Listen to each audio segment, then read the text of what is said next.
Bonjour Yann, comment vas-tu? Ciel bleu, magique, magnifique. Bah alors déjà, tu vas en profiter pour raconter à tous ceux qui nous écoutent où tu habites. Alors à peu près, donne pas toute la vérité pour pas que tu sois harcelé, mais dis-nous à peu près où tu habites. Alors, je suis dans un tout petit village. Quand j'ouvre ma porte-fenêtre, j'ai un petit lavoir à droite, une belle place avec des pavés. On se croirait en 1970. Est-ce qu'on est dans le C'est Vaucluse? bucolique. Eh bien, on est à côté d'Aix-en-Provence. On est à 12 minutes d'Aix-en-Provence. D'accord, bah c'est Voilà. splendide. Bon, tu sais qu'Aix-en-Provence, c'est ma ville d'origine. Moi, j'ai vécu Eh 20 oui. ans à Aix-en-Provence, donc Ouais. j'adore cette ville. Il fait très beau et tu as de la chance parce que je crois savoir que ces derniers jours, il faisait pas si beau que ça dans le sud. Pour tous ceux qui ont voulu vivre l'ascension dans le sud, ils ont été un petit peu déçus. Effectivement, effectivement. Ouais. On est vite contrarié. On est tellement habitué à du beau temps que ça y est. Ça va. Voilà, on est vite fragile. Tant qu'il ne neige pas, tout va bien dans le sud. Yann, ça fait, ça fait 12 ans qu'on travaille ensemble, c'est ça, sur la C'est plateforme. cela, ouais. Ouais, Ça fait tout à fait. un peu plus de 30 000 consultations. Et 99,5% d'avis positifs. C'est fabuleux quand même ça. C'est au-delà d'être fabuleux, ça m'a réalisé, ça participe, ça m'a fabriqué.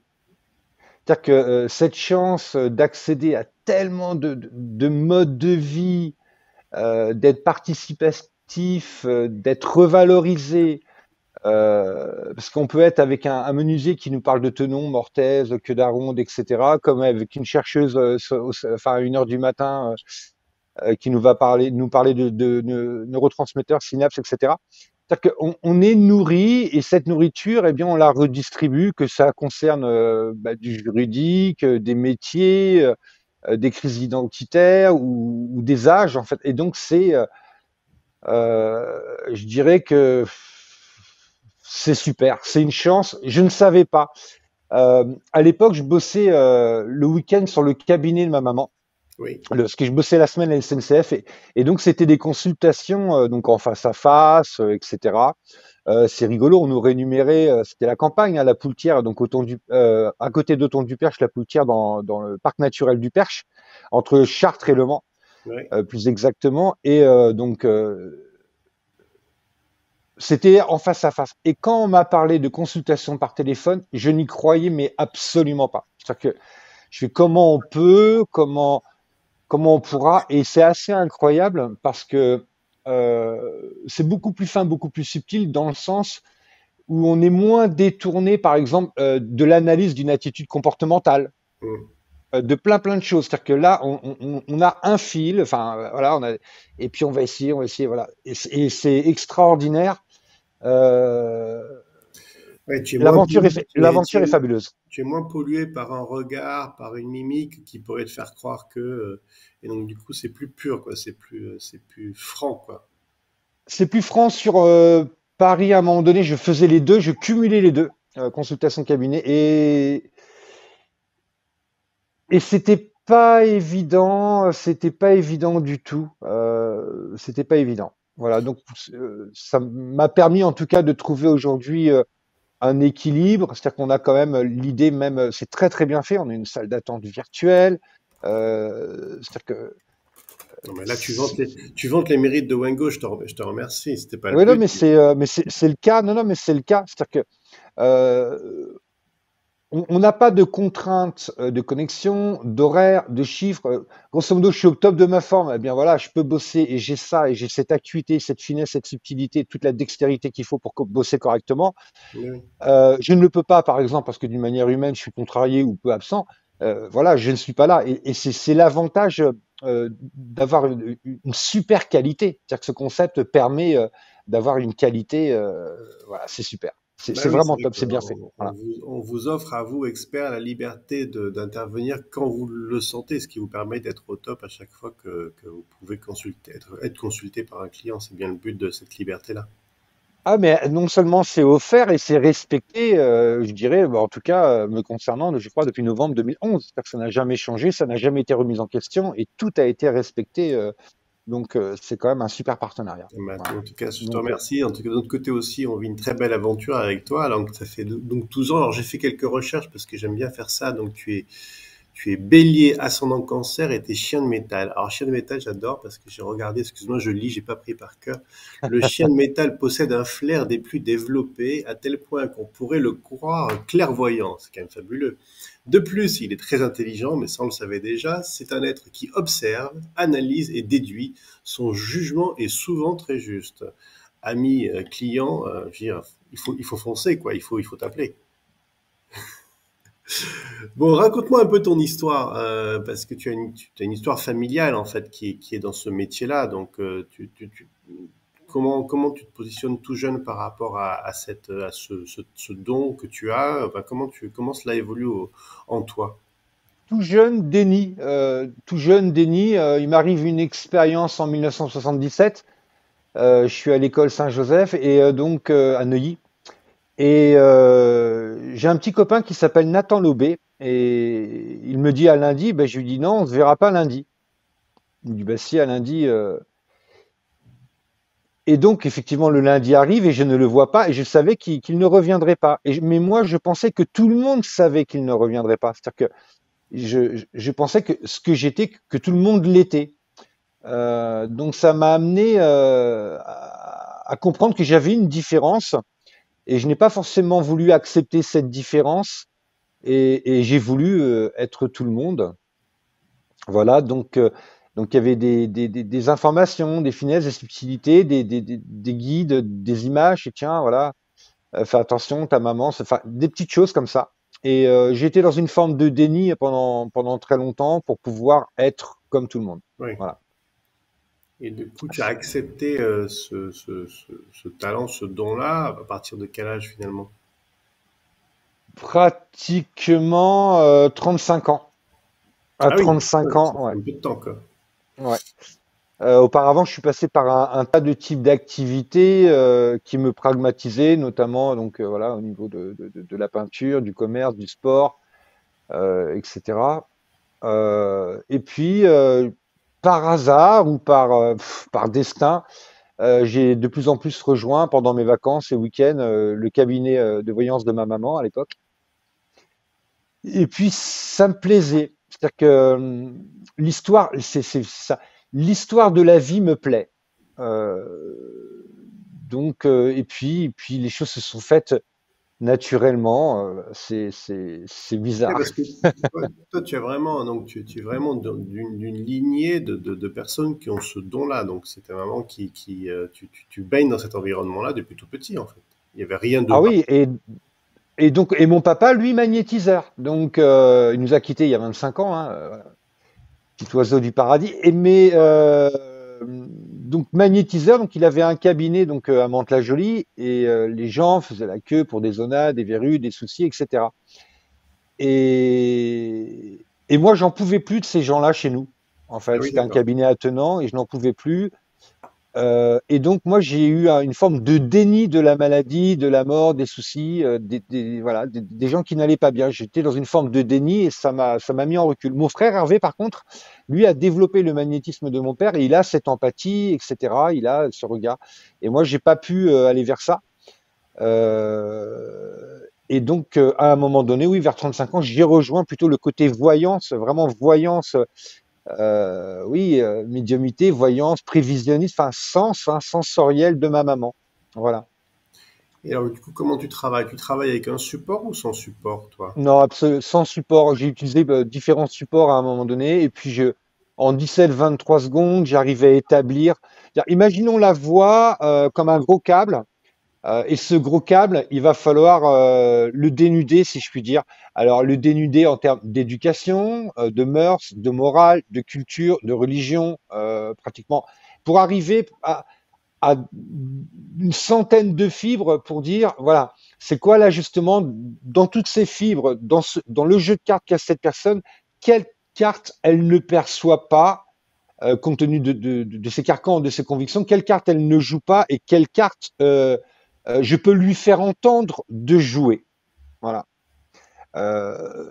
C'est un peu ça l'idée. Donc, on a des possibilités, mais mœurs, morale, etc., nous cadrent. Et moi, le but, c'est de dire non, non, mais voilà. Imaginons la personne est devant sa table basse et je vais lui permettre d'avoir beaucoup, beaucoup plus de hauteur.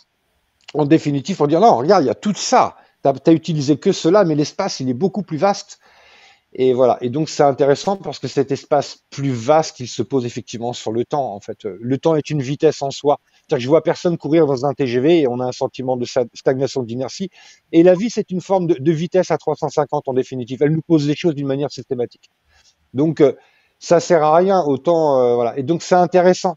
C'est intéressant de travailler en amont. Je parlerai pratiquement de voyance préventive. C'est ça qui est intéressant. C'est pas de nous consulter quand il y a le clash, parce que souvent on est consulté quand toutes les solutions ont échoué, toutes les solutions, je dirais pragmatiques cartésiennes ont été utilisées. On dit bon, Oui, voilà, mais peut-être, voilà, en tout cas, moi, je travaille de plus en plus avec des personnes maintenant parce que j'ai très peu de nouveaux clients, je pense, en définitive.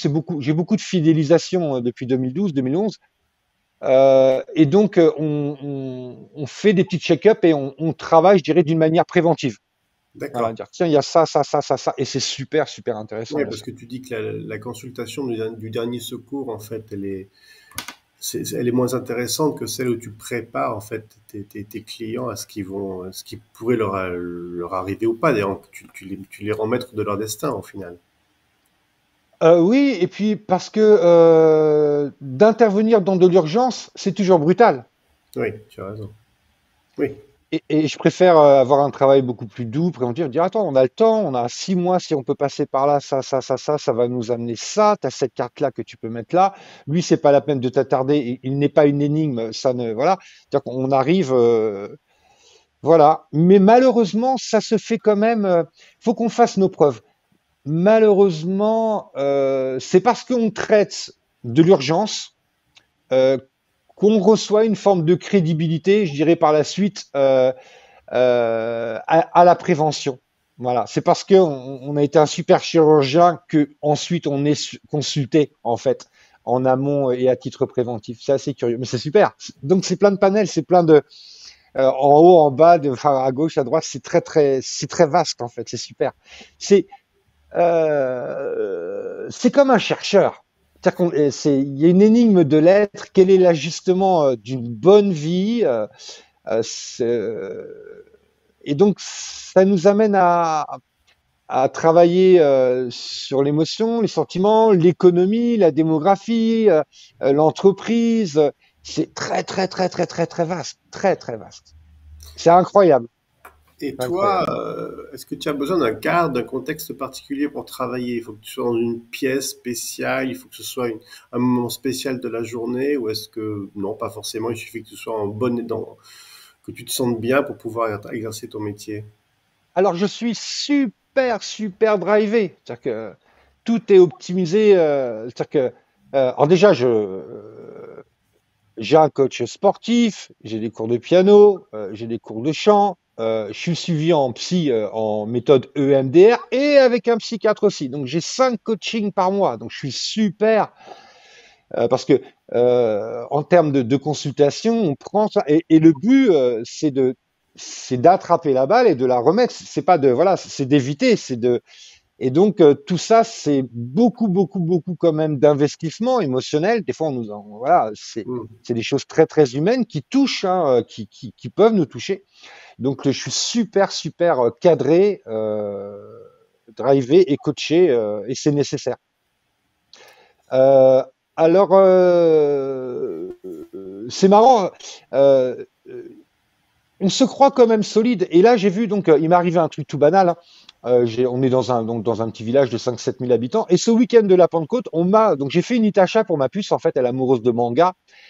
Et on a regardé un manga qui s'appelle Darling the Franxx. Et l'histoire de ce Darling the Franxx, c'est une petite zéro tout, donc mi-ange but-démon, qui pour conduire le vaisseau spatial pour sauver l'humanité, conduire ce vaisseau spatial, il faut être deux amoureux. Voilà, donc il y a un petit héros, etc. Et donc, le vaisseau spatial ne peut attaquer, ne peut défendre que s'il est conduit par deux enfants amoureux. Donc, je lui ai fait une Itacha, j'ai décoré, etc. Et là, pour revenir à ça, donc je prépare un petit barbecue avec ma puce, merguez, enfin, saucisse, brochette, etc. Ne Et donne je pas vais sur la envie. place à 18 heures et c'était pulvérisé, la voiture était pulvérisée. Et donc, je suis resté donc ce week-end sans forcément d'activité, de natation, de randonnée, etc. Et c'est vrai que je me suis découvert un petit peu fragile quand même, dans le sens où j'ai besoin quand même énormément de nature. Je suis dans un espace où je suis en lien pratiquement 3-4 heures par jour avec la nature. Donc, je nage tous les 2 jours, beaucoup de natation, beaucoup de marche, des choses comme ça. Et c'est vrai que, en fin de compte, voilà, j'ai besoin de cette nature, elle m'est essentielle. Donc ça a été un petit rappel à l'ordre donc ce week-end, donc c'est pas mal, voilà. Bah, J'apprends aussi. ça fait plaisir d'être un petit peu rappelé par la nature. Mais alors, du coup, c'est Mm. quoi ton histoire géographique? Parce que tout à l'heure, tu nous parles de Neuilly, là, tu nous parles d'Aix-en-Provence. En quelques mots, tu as évolué comment géographiquement? Mantes-la-Jolie, la Bretagne, Paris, Orléans, l'Eure-et-Loire, l'Ariège, Paris, Aix-en-Provence. Ah, c'est beau. Voilà. Et là, je suis posé donc depuis 2018 et c'est mon ajustement. Il y a une lumière permanente. J'ai trouvé mon ajustement. En tout cas, Voilà.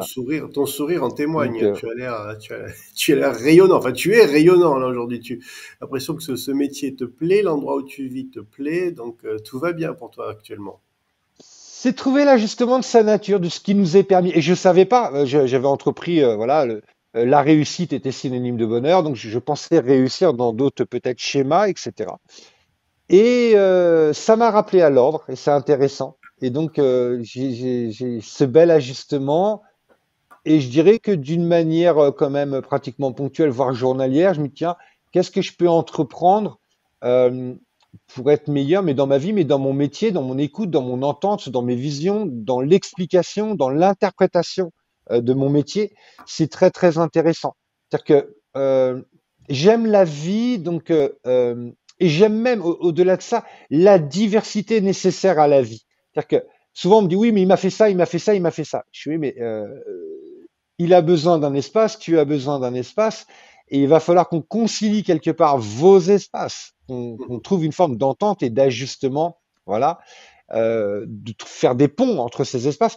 Et, et c'est intéressant, c'est-à-dire qu'on peut pas avoir un bouquin, être heureux en 25 leçons ou 150 leçons d'une manière générale, nationale, internationale. Et j'aime bien l'idée de l'unité et justement de mieux respecter la diversité nécessaire, même si on pense que la personne, elle ne semble pas être belle, cohérente, pas méchante, etc.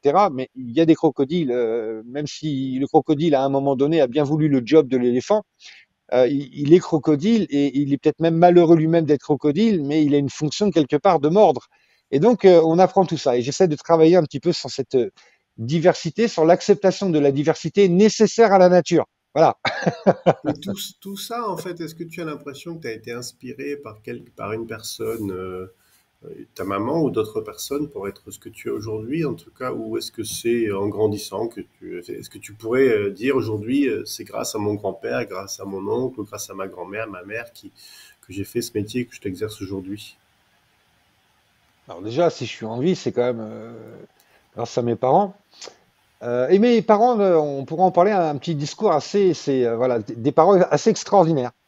Assez extraordinaire. Mais réellement, 4 personnes, 4-5 personnes ont changé le fil de ma vie. Dans des introspections, dans des bilans, notamment petit, j'ai rencontré un peintre, enfin donc à l'époque, j'ai rencontré un peintre Bernard Mérigot à Saint-Denis-en-Val près d'Orléans pour préparer un CAP en peinture à l'époque. Et il s'est avéré que ce monsieur faisait pas du tout de la peinture du bâtiment, il restaurait donc des églises. Donc de D'accord. la feuille d'or, refaire des filets, des ogres, des glacis, donc tout était à l'huile, hein, essence de térébenthine, huile de lymphe, etc. Cicatif. Et donc pendant 2 ans, je me suis retrouvé dans les églises, mais vraiment par hasard. Donc quelque chose dans des églises, voilà, à refaire Marie, Jésus, des filets. Et pendant 2 ans, j'ai fait ça. Et c'était très très intéressant. Cet homme avait fait la guerre d'Algérie et il peignait beaucoup à l'huile à l'époque, s'il n'y avait pas l'acrylique, à l'huile. Et le week-end, vu que je ne savais pas trop quoi faire, il m'amenait et m'expliquait un petit peu l'éclairage, les vernissages, etc. Et il m'a ouvert mais tout un monde. Donc c'est quelqu'un qui a vraiment changé ma vision, parce que forcément la peinture, ça touche la musique, ça touche la littérature, ça touche des auteurs, ça touche le témoignage, ça touche l'histoire. Et donc déjà cet homme, ça a été, donc j'avais 14 ans et demi, hein, donc en 1984, Mhm. clac, ça a été déjà un homme qui a, voilà, complètement bouleversé ce que je pensais être. Voilà, dans mes convictions, dans mes choses, dans ma crise ado, je suis waouh, c'est extraordinaire, c'est extraordinaire. Cet homme choisit, il ne subit pas, il choisit. C'est extraordinaire. Ça c'est Et bien de donc se voilà, rendre compte assez tôt qu'on peut choisir. voilà. Ah oui, et donc j'ai eu cette chance d'être organisé, conduit par 4 personnes dans ma vie, 4 hommes en définitive. D'accord, ok. Ouais. Bon, tu as une famille, on va pas parler de ta famille de trop, mais euh, quand vous faites un dîner de famille, vous parlez de votre métier, vous parlez d'autres choses, vous avez des clients en commun, par exemple, ou pas, et vous partagez vos flashs? Oui, on a des clients en commun, on les partage. Ben, nos clients, ils font partie un peu de nos cœurs, de ce qui nous constitue, de nos familles, de nos. Donc on peut effectivement dire, tiens, en fait, si tu l'as eu, je l'ai eu, elle était pas bien, ça m'inquiète. Elle a pourtant toutes ces cartes, cette information, mais ne peut pas les utiliser pour l'instant. On est trop en avance.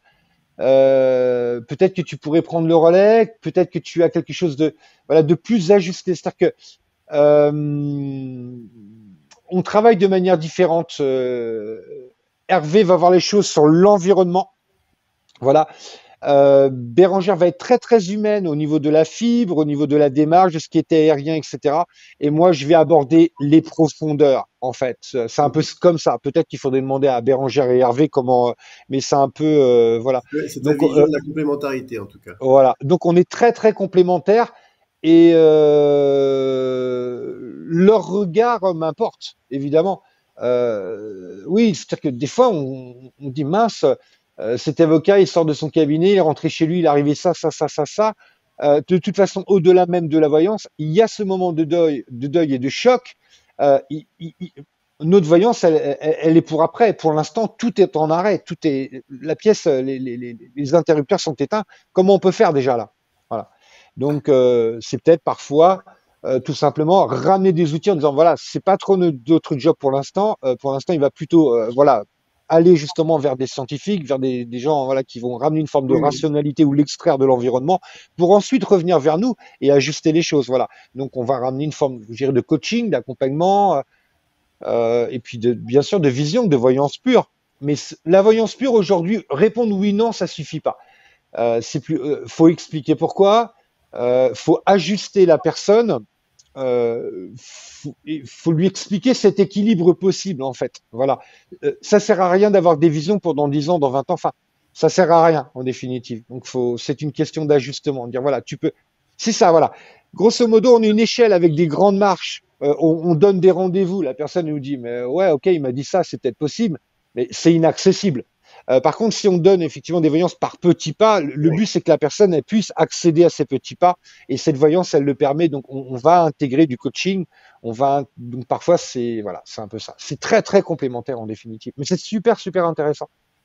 Euh, Oui, mais à t'entendre, oui. Puis en plus, en fait, ce qui est bien, c'est que au-delà de la bienveillance, tu essaies toujours de trouver enfin, la solution, c'est pas vraiment le terme, en tout cas la meilleure façon d'emmener ton client à cet ajustement, comme tu dis, à sa réalité, pour la recherche de son équilibre, que ce soit par le biais de ta famille ou par le biais d'autres pratiques, parce que tu as été très ouvert sur différentes pratiques. Toi-même, comme tu disais, tu es coaché, tu es un coach sportif, un coach musique, un coach psychologique, tu essayes justement de t'ajuster toi-même par rapport à tout cet environnement-là. Donc c'est ce que tu conseilles, j'imagine, aussi à tes clients. Vraiment la neurologie m'intéresse, ces chercheurs m'intéressent, la psychologie m'intéresse, la mythologie, la philosophie, enfin tout ce qui touche à l'énigme de l'être c'est plein plein d'outils. C'est-à-dire qu'il n'y a pas qu'une recette, il y a plein plein plein d'ingrédients pour ces ajustements. Et d'ailleurs, oui, on l'a pas évoqué, mais en voyance, on a réellement un travail à deux. C'est-à-dire que, là, je donne un exemple, la personne m'appelle, elle me dit Yann, ça va pas du tout, je me suis fait saisir mon container, tout est pris par les douanes, comment je fais, etc. Comment voilà, c'est la catastrophe. Et je lui dis, bah, alors comme ça spontanément, je dis, bah écoute, tu peux récupérer ta marchandise, mais pas ton bateau. Il me dit ah bon, bah comment c'est possible? Et là, lui-même intervient et dit, ah mais oui, j'ai une solution. Voilà. C'est-à-dire que je vais voilà, vendre mon bateau voilà, à une date voilà, antérieure quelque part à la saisie pour qu'un ami puisse récupérer quelque part au moins la marchandise, etc. Voilà, D'accord. donc son ami va. Donc, c'est parce que moi, je n'ai pas forcément ces connaissances juridiques, de contractualisation, etc., de ce qu'il Hmm. faut. Mais par contre, dans la réponse, la personne dit non, tu peux pas récupérer ton navire, tu peux pas récupérer ton bateau, ta marchandise, oui, elle est récupérable. Donc ça donne quand même tout de suite une forme de. Et après, on rentre effectivement dans les détails, etc. Mais tout de suite, déjà, ça donne quand même une teneur. Et donc, c'est vraiment un travail à deux. C'est-à-dire que je peux pas travailler, on ne travaille pas seul. C'est-à-dire que il y a réellement un échange parce qu'on va aborder des affinités, on va aborder la libido, on va aborder, oui, mais des choses mais très très profondes. C'est waouh, c'est extraordinaire. C'est-à-dire qu'on rentre au cœur, dans la fibre. C'est-à-dire que c'est des saveurs, c'est de la dextérité, c'est des choses, c'est des choses latentes. C'est assez super. Ah, une question que j'aime souvent poser. Euh, Comment tu vis au quotidien ton métier finalement? Est-ce que dans ton petit village, est-ce que tout le monde sait ce que tu fais? Enfin, comment tu le vis au quotidien, ce talent-là? Parce que j'ai certains médiums voyants qui le cachent pour éviter éventuellement d'être abordés dans la rue, d'autres qui le vivent parfaitement parce que bon, voilà, ça fait partie de ce qu'ils sont pleinement. Comment toi tu le vis au quotidien dans ton petit village près d'Aix-en-Provence? Ils le savent, on en parle, et gentiment, quand on me sollicite, je dis, bah écoute, tu vois, toi aussi, t'es menuisier. Si dans cette soirée ou dans ce cours de bachata ou ça, je t'ai demandé encore de planter des clous, voilà, je suis là aussi pour m'amuser, pour m'aérer, et je suis Ouais. pas là pour travailler. Donc ça pose les choses gentiment. Mais chacun, voilà, donc on a de nouveaux termes, alors prévisionniste, coach, enfin voyant, médium, mais ils savent tout à fait, alors gentiment, mais c'est plus sous forme de conseils, de conversations. Tiens, mon petit chien, il a ça, ça, ça. Qu'est-ce que tu penses qu'on pourrait faire ceci, cela? Je dis, bah, tiens, visiblement, c'est pas, faudrait tout de suite l'amener, voilà, parce que c'est pas forcément la bonne direction qui a été prise. Donc, c'est plus des conversations, c'est plus de l'empathie, c'est plus de l'intérêt. Puis, je suis dans un petit village, c'est-à-dire que, grosso modo, la personne, elle s'arrête, elle met son frein à main, elle regarde mes laboratoires, elle me dit, oh, bonjour César, bonjour Suzy, j'ai des gâteaux pour César et Suzy, comment ils vont? C'est-à-dire que tout le monde se tutoie, c'est les minots, on est dans les années 70 ici. Donc, c'est une autre dimension, c'est très très doux. Mon univers est extrêmement doux. Oui, je le connais bien ton univers, effectivement, il est extrêmement doux et très bienveillant, donc c'est agréable d'y vivre et d'exercer ton métier. Il y a beaucoup d'ailleurs de gens de ton métier qui sont dans le sud. Au-delà du soleil, je pense que c'est autre chose qui recherchent. Oui, parce que le soleil, je l'ai connu à Tel Aviv, enfin, je l'ai Voilà, connu, c'est pas voilà, non plus, j'ai bien sûr connu le soleil.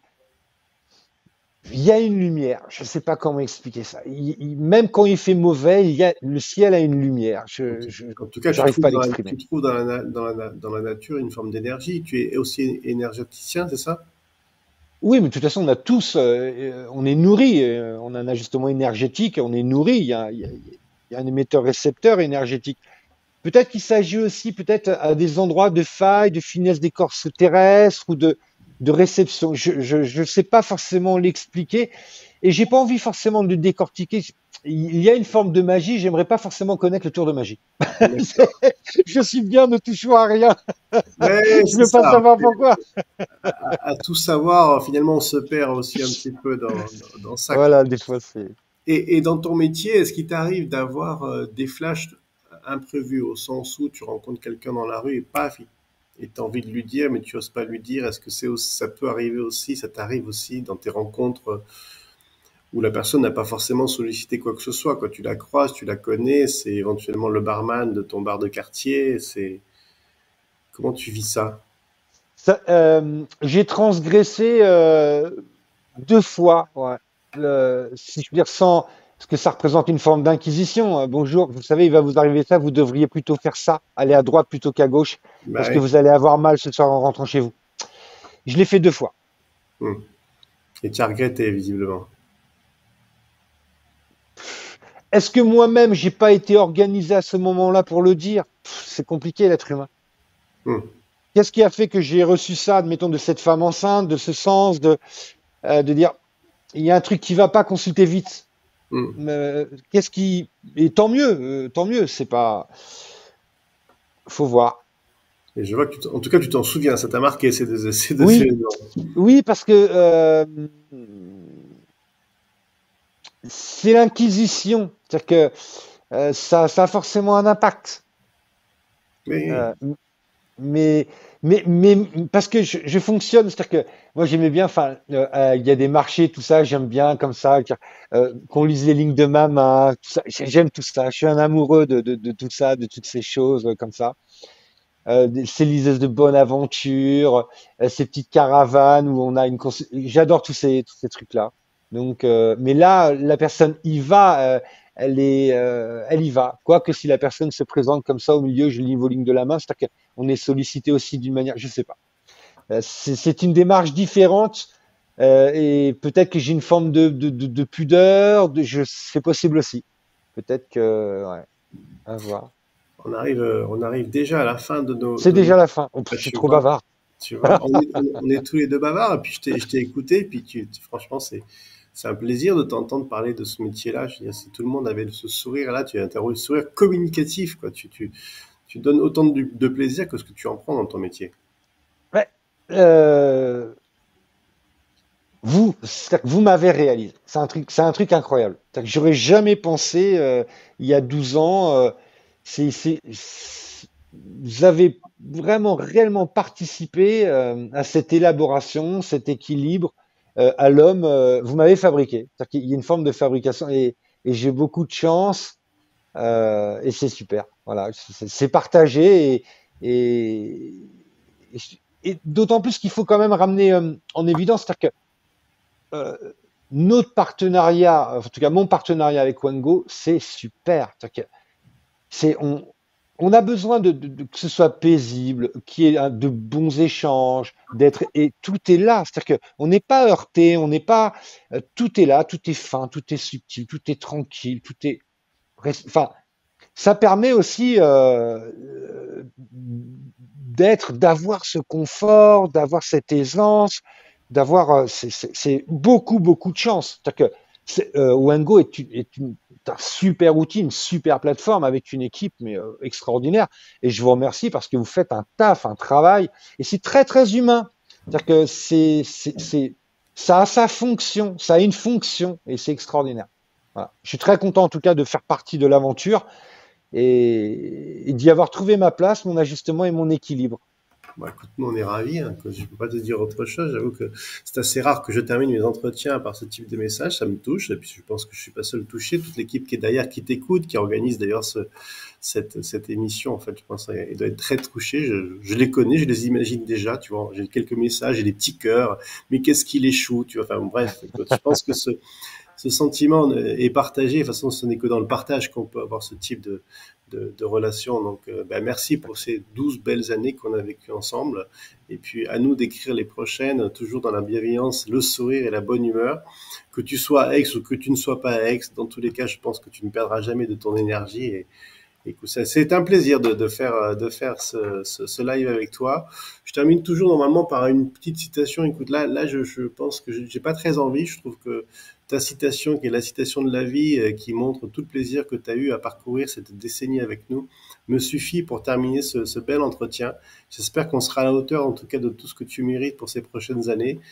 Tes clients sont ravis. Il y a eu 30 000 clients. Ils sont tous heureux d'avoir eu la chance de discuter avec toi. Tu l'as dit tout à l'heure, ils sont aussi fidèles parce qu'ils viennent te voir pour s'ajuster au gré de gré. J'ai bien l'image de l'échelle où on gravit chaque barreau avec toi pour essayer d'aller un peu plus loin et on prend les choses par étapes. Écoute, t'as eu plein de jolis messages. Alors ça part un peu dans tous les sens parce que tu, tu, C'est tu, tu vis dans tout, voilà, et puis tu es dans toutes les dimensions, tu es dans toutes les dimensions à la fois mystiques, à la fois je dirais artistiques, et donc tu es un riche personnage. Tu es une belle rencontre en tout cas pour Wango. On est content de travailler avec toi depuis ces 12 années.